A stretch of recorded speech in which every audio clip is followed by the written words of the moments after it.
राऊत साहेब, महाविकास आघाडीकडून महायुतीकडे येऊया आपण. महायुतीत घटक पक्ष असलेल्या राष्ट्रवादी काँग्रेसचे नेते, जो त्यांचा चेहरा आहे अजित पवार उपमुख्यमंत्री, यांची अलीकडच्या काळातली जी विधानं आहेत ती आश्चर्यात टाकणारी आहेत. अलीकडे त्यांनी विधान केलं की सुप्रिया सुळेंसमोर सुनेत्रा पवार यांना लढवून चूक झाली. आज त्यांचं असं म्हणणं आहे की आपण साधारण 6 ते 7 निवडणुका लढलो, निवडणुका जिंकलो, आता काही रस नाही. त्यामुळे जय पवार हे बारामतीत उमेदवार असतील अशी चर्चा आपसुकच सुरू झाली आहे. अजित पवार हे आता महाविकास आघाडीत नाहीत. अजित पवार जेव्हा महाविकास आघाडीत होते आणि ते उपमुख्यमंत्री किंवा अर्थमंत्री होते तेव्हा ते माननीय उद्धव ठाकरे साहेबांचे खंदे सहकारी होते. म्हणजे अनेक भार त्यांनी पेललेले आहेत असं आम्हाला उद्धवजी सांगायचे. उद्धवजी आम्हाला सांगायचे की अजित पवार असल्यामुळे मला एक ताकद आहे त्या मंत्रिमंडळामध्ये, खमक्या माणूस आहे, अनेक गोष्टी रेटून देतो. हे सत्य आहे आणि आम्ही त्याचं कौतुक केलेलंच आहे. पण आता त्यांनी भूमिका बदललेली आहे, विचारसरणी बदललेली आहे. ते अशा लोकांच्या मांडीला लावून बसलेले आहेत ज्यांनी महाराष्ट्र लुटण्याची एकही संधी सोडलेली नाही. त्यांनी पक्ष सोडला, त्यांना अमित शहानी म्हणजे अहमद शाह अब्दाली वगैरे लोकांनी त्यांना मूळ पक्ष त्यांच्या ताब्यात दिला, जसा शिंदेना दिला. तरीसुद्धा त्यांना काय घड्याळाच्या चिन्हावर असूनसुद्धा काय फार यश प्राप्त झालं नाही. एखाद दुसरी जागा त्यांना मिळाली आहे रायगडची.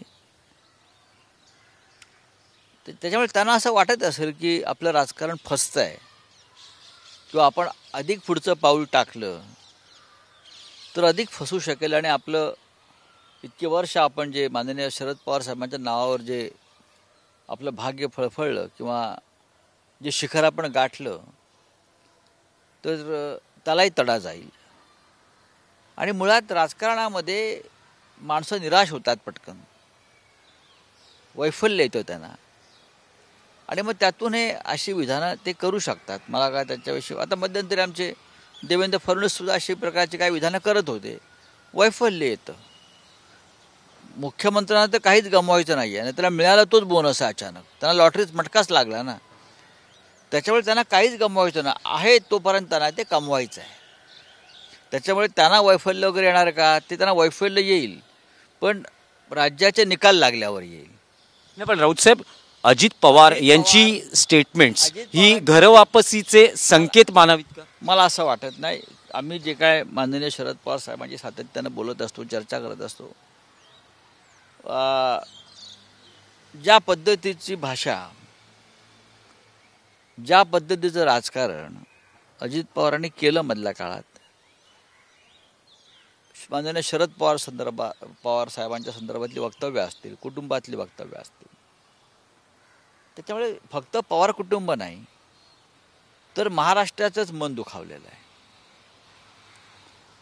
अशा वेळेला शरद पवार अजित पवारांना परत राजकारणात आपल्या पद्धतीनं संधी देतील असं मला वाटत नाही. कारण पवारांनी वारंवार बोलून दाखवल्या पवारसाहेबांनी त्या संदर्भातल्या त्यांच्या भूमिका. बारामतीमध्ये अजित पवार निवडणूक हरू शकतात. सुनेत्रा पवार हारल्या, पार्थ पवार हारले. म्हणजे अजित पवार जे सांगतात मी तुला आमदार करीन, मी तुला खासदार करीन, तुला आमदार करणं खासदार करणं माझ्या हातात आहे, नाही लोकांच्या हातात असतं. ते हे त्यांच्या प्रिय बारामतीकरांनी दाखवून दिलं आहे. त्याच्यामुळे अजित पवारांनी जर किती काही ठरवलं असलं तरी बारामतीच्या जनतेचा जो कौल आहे तो त्यांच्या विरोधामध्ये गेला आणि यापुढे जाईल हे त्यांना पक्क समजल्यामुळे कदाचित त्यांना असं वाटत असेल की आपण थांबलेलं बरं. पण मला वाटत नाही राजकारणात कोणी थांबत नाही. नाही पण रोहित पवार यांचीही अलीकडची विधानं बघितली तर त्यांचं असं म्हणणं आहे की माझ्या मतदारसंघात माझ्या विरुद्ध अजित पवारांना लढवण्यासंदर्भात भाजप केंद्रीय स्तरावरून दबाव आहे. नाही, अजित पवार मतदारसंघ बदलतील आणि कर्जत जामखेडमधून उभे राहतील हे माझ्याही डोक्यात आहे पहिल्यापासून. कारण बारामतीत त्यांचा दारुण पराभव होईल. बाजूचा कर्जत जामखेड मतदारसंघ आहे, त्यांनी बारामती सोडणं हाच त्यांचा पराभव आहे, लक्षात घ्या. रोहित पवार हा त्यांच्या कुटुंबातला एक तरुण लहान मुलगा आहे. त्याच्याविरुद्ध उभं राहून ते काय मिळवणार आहेत. रोहित पवारने तो कठीण मतदारसंघ बांधून तिथे विजय प्राप्त केला. म्हणजे शेवटी भारतीय जनता पक्ष ही कुटुंबातच लढवते आहे ना. कधी बहिणीविरुद्ध, कधी पुतण्याविरुद्ध, कधी उद्या कदाचित काय सांगावं, अजित पवारला त्यांच्याच मुलाविरुद्ध उभं करतील हो. या भाजपचा काय भरोसा नाही आहे.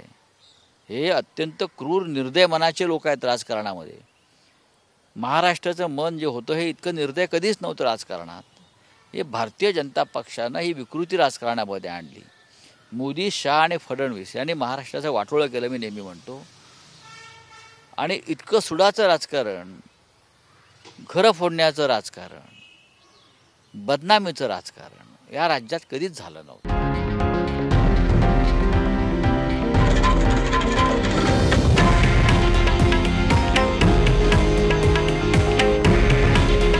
हे आहे देशातील नंबर 1 न्यूज नेटवर्क आणि आपण पाहत आहात TV9 मराठी. काळजी तुमची, हित महाराष्ट्राचं.